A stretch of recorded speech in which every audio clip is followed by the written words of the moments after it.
He said, stop this nonsense, ask some question. Today is the last day. When the master is alive, constantly is de-entangling you. Afterwards, just sadhana. He's lived well. When death comes, he will die well.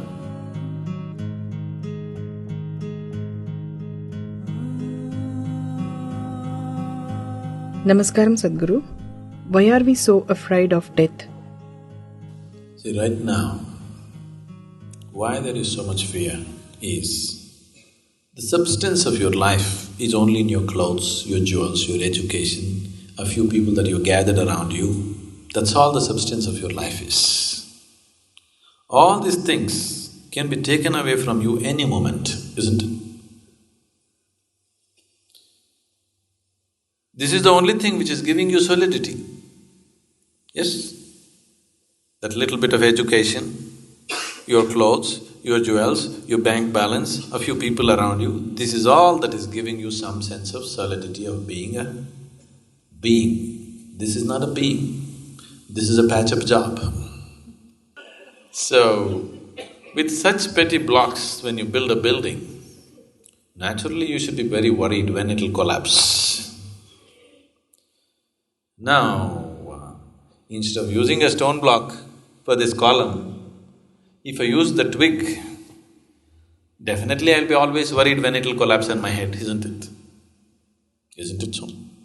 That's your worry, that's your fear, because you're trying to build your life with twigs, not with solid material, not with reality, with illusory things. Always you will live in fear, there is no other way to live. There is simply… if you're living in a house which is supported by twigs, being afraid that it'll collapse on your head is very natural, isn't it? That's all that's happened to you.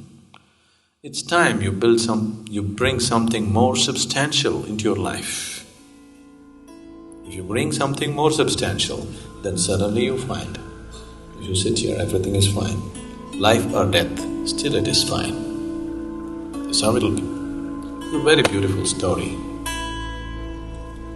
Buddha, on the last day of his life, he always had a breakfast of rice gruel in the morning. And after this breakfast was over, he always met the monks who were around him, and every day he said, if you have a question, you ask. This went on for 40 years. 40 years of his enlightened life. Every day after breakfast, he spoke. Whoever was there, 10 people, 10,000 people, whatever number, after breakfast he always sat down and spoke. So on the last day of his life, he knows this is the last day. He had his rice gruel and he sat down and he said, today is the last day. If you have anything to ask, ask. So many of the monks started crying. I said, what are you crying? At least some other day if you were crying, it's okay. Today is the last day, don't waste the time because it's ticking away. Some other day you could cry and roll and you had time for all those things. Today, if you want to ask something, you ask. He was surprised that people are crying.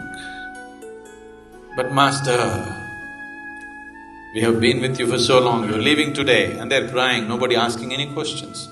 He said, stop this nonsense, ask some question. Today is the last day, any doubt? Let's clear it. After that there is only teaching, nobody to clear this and that, See, with every teaching you can get into a mess. When the Master is alive, constantly is de-entangling you. Afterwards, no de-entangling, just sadhana is all that is there. So today is the last day, if you want to ask any questions, please ask. It's just a matter of fact about it. He's lived well. When death comes, he will die well. He's so certain that he'll die well. So, it's just another day. One day you took on the body, another day you walked about with the body, another day you leave the body. You make a big issue out of it, simply because you have a keyhole vision of life. As Kala Bhairava, he is the destroyer of time. What you call as life or the approaching death is only because of time. Shukracharya just revives them with the Sanjivini mantra. Then Shiva said, "There is no need to kill him, I will contain him." Whatever I try to do, I become that. If I dispense death, I become death. One who constantly feels death within himself, his life will reverberate across the existence. For most people, who I am is not apparent in the way I live. Probably you will know who I am just by seeing the way I die.